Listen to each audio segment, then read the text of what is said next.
everybody. This is Callaway Talks. I'm Harry Arnett. I am joined by the deputy editor of Golf Digest, Max Adler. Max, let's shake hands. Hey. And look at us. We're at Top Golf here in Colony in Texas. And we like to have somebody on from Golf Digest every time they make a radical change to the design and the content of the magazine. So it's been about, what, a decade since we've had anybody on? Just about a decade, And yeah. Look what I got right here. It's the magazine. Wow.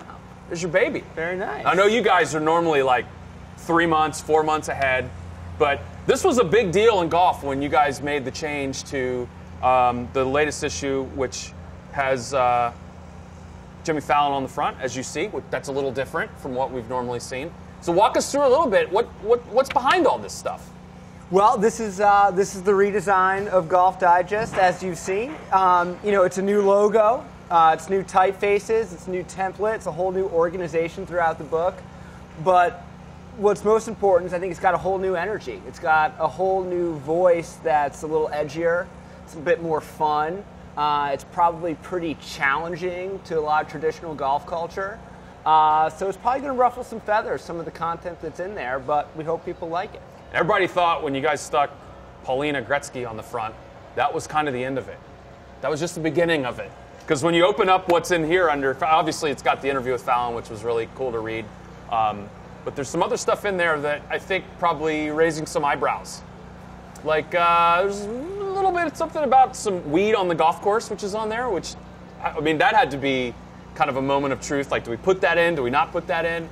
You know, you just got to take the head cover off sometimes and hit driver.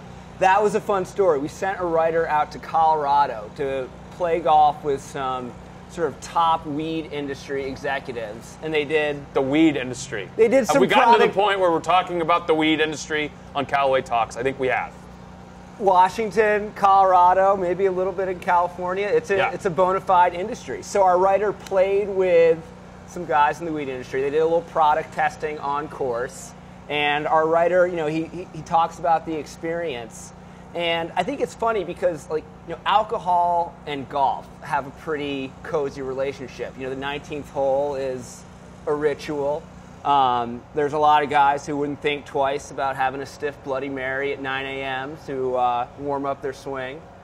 But marijuana, not really so accepted into golf culture. But as national laws are changing, maybe that will change too. We talked to some members at some pretty Tony clubs out in Northern California, and the vibe we got from them was, if you're caught with your pipe on the tee box, you're not going to get a letter from the club secretary. No, I would send the letter. I would be. I think I'm one of the conservative guys out there that would be like, hey, come on, get it off the tee. But you're saying there's a lot of guys out there that, or that's a whole different side of golf that a lot of us don't really see too often. Yeah, golf, it probably gets that misnomer of being, stuffy and strict, but there's so many people who kind of enjoy golf on their own terms. They make the sport however they want to make it. And so the fact that there is a subset of people out there who want to partake as they play golf and look at the sky and follow their golf ball, that's something that we're going to cover and write about. So that's just one little element, obviously. How has the conversations around how you guys put together the magazine changed as you look towards the future versus where you were?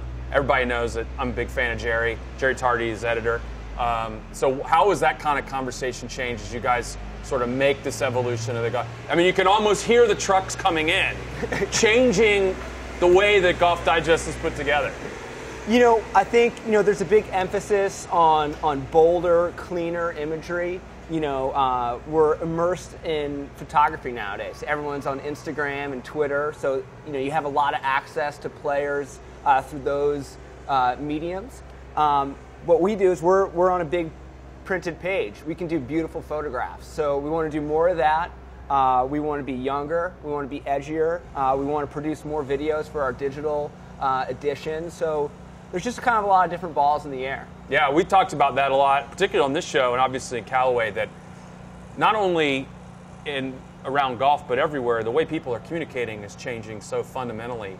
And it's a lot more multimedia, as you mentioned, a lot of quick, graphical elements, even the way that people are sharing information and contact with one another. Is that sort of something that we'll see within Golf Digest as well, of trying to play upon that within the magazine and outside?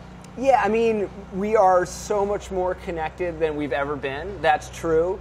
But I think what Golf Digest can bring to the table is, we can do bigger research projects. The information we're giving isn't quick one-offs. It's more highly organized, more deeply conceived. And so those are the sorts of, feature projects we want to deliver to our readers. So it's a lot deeper. I mean, we're here at Top Golf. That's a pretty good time to be talking about this kind of stuff, because the world of golf, and it's been talked about a lot, is a lot broader than just maybe what people expect in their own little vacuum. I think maybe that's what you guys are trying to show. Yeah, we've done a lot of research just into who are the next generation of golfers. And you and I, like, our relationship towards time and money is probably a lot different than our fathers and our grandfathers. We have no time, nor do we have any money. For them, golf was strictly, hey, let's go play 18 holes at the club.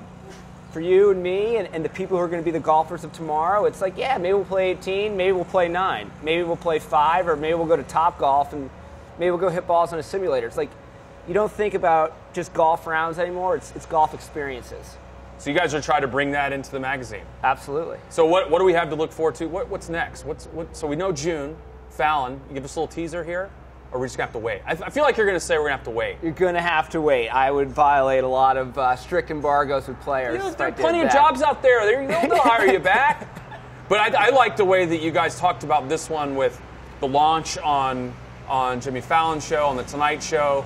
Obviously, the one before that, you guys did a little different way of how you're talking about it.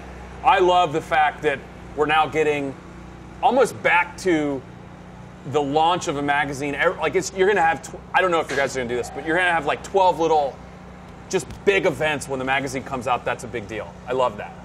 People who don't play golf, sometimes they think it's a predictable sport. If you're in golf, it's anything but predictable. So, yeah, when we put out the magazine every month, we want to have a surprise that gets people talking about golf. All right, that's Max Adler, Golf Digest. I'll show you again. Totally remade magazine right there. Jimmy Fallon's on June. We got July coming out. I'm excited. I'm sure golfers are excited. Thanks for coming. Right on. Thanks, Harry. Appreciate it. All right. Yeah.